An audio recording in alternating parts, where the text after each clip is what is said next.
Welcome, nursing fans, to another electrifying episode of Nursing Showdown. Today we're gearing up for an epic clash between two heavyweight nursing concepts, metabolic acidosis and metabolic alkalosis. That's right, folks. Get ready for an in-depth analysis as we break down these concepts and explore causes, symptoms, diagnostics, interventions, and more. But before we jump into the ring, let's introduce our dynamic lineup of hosts. I'm a Dennison Allen because I'll stop your heart. I'm still Denafil Steve. We all know what that does. And I'm Justin Ellis, the Coumadin Cowboy, because I'll make you bleed. And I'm Kyle, the DKA Daddy.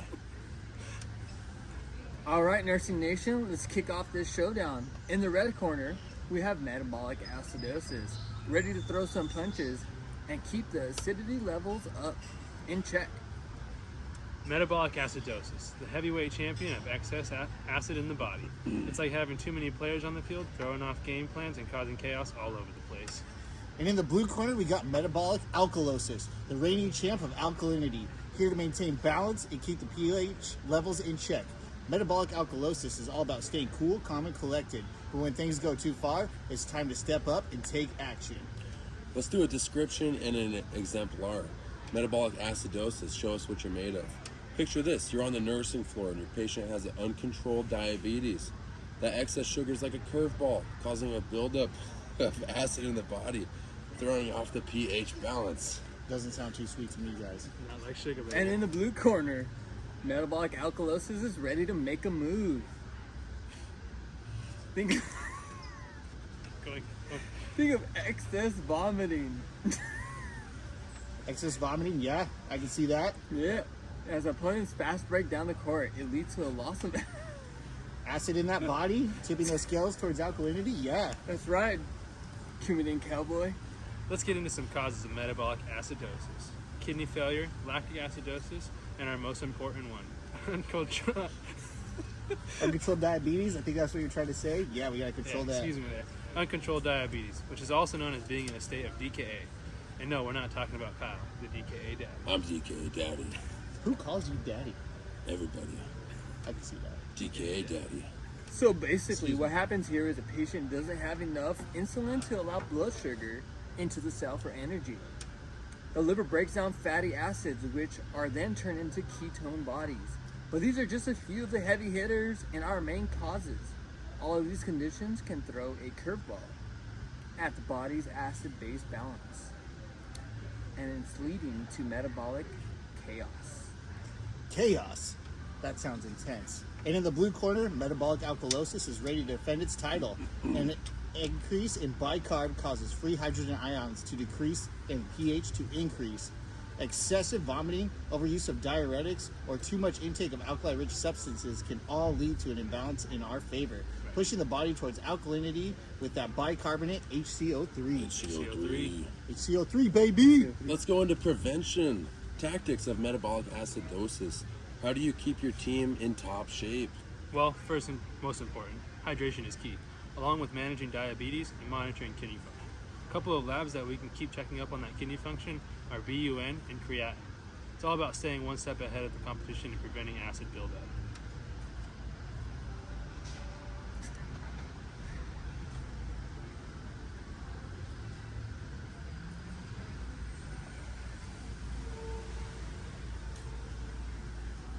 Preventing acid buildup.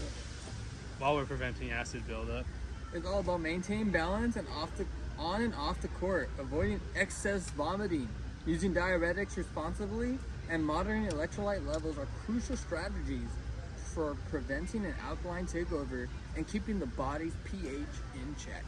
Speaking of pH, we want to maintain the pH of 7.35 to 7.45. 7.45. Anything lower than that is acidotic, and anything higher than that is alkalytic. Our bicarbonate levels should be between 22 to 26 DKA daddy, I'm DK Daddy. and our carbon dioxide levels should be between 45 and 35. But that's for the respiratory games. We don't do amateur sports here. That's right. Let's get into some signs and symptoms. Metabolic acidosis. What are your players showing on the field? Fatigue, confusion, rapid breathing are just a few of the signs that our team is feeling the pressure of excess acid. It's like they're running a marathon with weights on their ankles. And for metabolic alkalosis, it's all about recognizing the telltale signs of our opponent's attack. Muscle twitching, nausea, and even seizures can indicate the body's tipping too far towards alkalinity. It's like they're dancing on thin ice.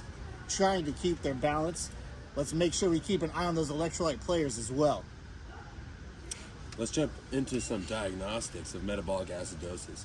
How about some blood tests? Arterial blood gases and urine tests are our go-to players for diagnostic presence and assessing the severity of the imbalance. It's like conducting a thorough investigation to uncover the culprit behind the acid buildup.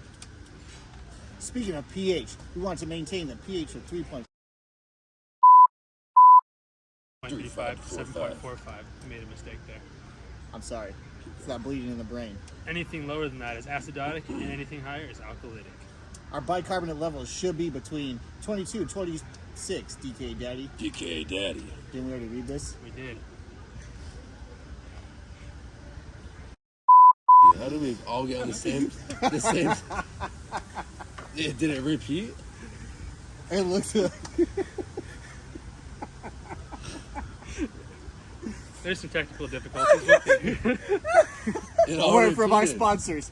You win.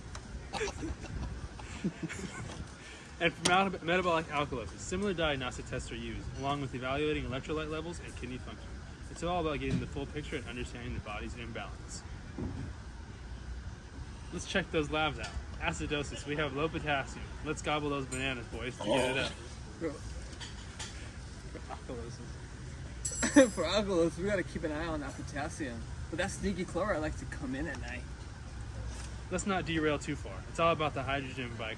So that HCO3 and CO2 are what we focus on. Let's get to the playboard. So Let's see basically this what playboard. happened here is our, let's remember that our HCO3 is always supposed to be between 22 and 26. Okay? Our pH is always going to be between 7.35 and 7.45. This is heating up right now. Watch out for those bugs out there, everybody. Alright, and then our CO2 is going to be between 35 and 40. 35 and 45, that is correct. If we have a pH that's less than 7.345, it's going to be in the acidic range, going to the left of our tic-tac-toe method. Acid, is that like those little stamps I ate in the 3rd grade? That's right. I was tripping for 8 hours. And then if our HCO3 is low, so our bicarb is being low, we're also in an acidic state as well. To the left of our tic-tac-toe board. There's two different cases. We can have our CO2 in the neutral position in the middle, or in our basic. If it was in the middle, it would be an uncompensated metabolic acidosis here on this list. Who needs to compensate? We're just enough. And if the CO2 was all the way to the right in the basic range, the lungs would be compensating for our kidneys, and we would be in a partially compensated, right? Yeah, partially compensated metabolic acidosis. It's like driving a lifted truck. That's right. And then we could also be in a state of metabolic alkalosis. So our pH and our HCO3 would be in the basic range, and our CO2 could also be in the acidic or neutral range, like this. That's some great intel. I'm sure everybody learned a lot from this. All right, so let's get to the where's it at? Let's get into some interventions of metabolic acidosis. How do you fight back against the competition? Well, IV fluids, administering them, correcting the electrolyte imbalances, and treating the underlying causes. Underlying cause are winning strategies for getting back in the game. It's like giving our team a pep talk and getting them back on track.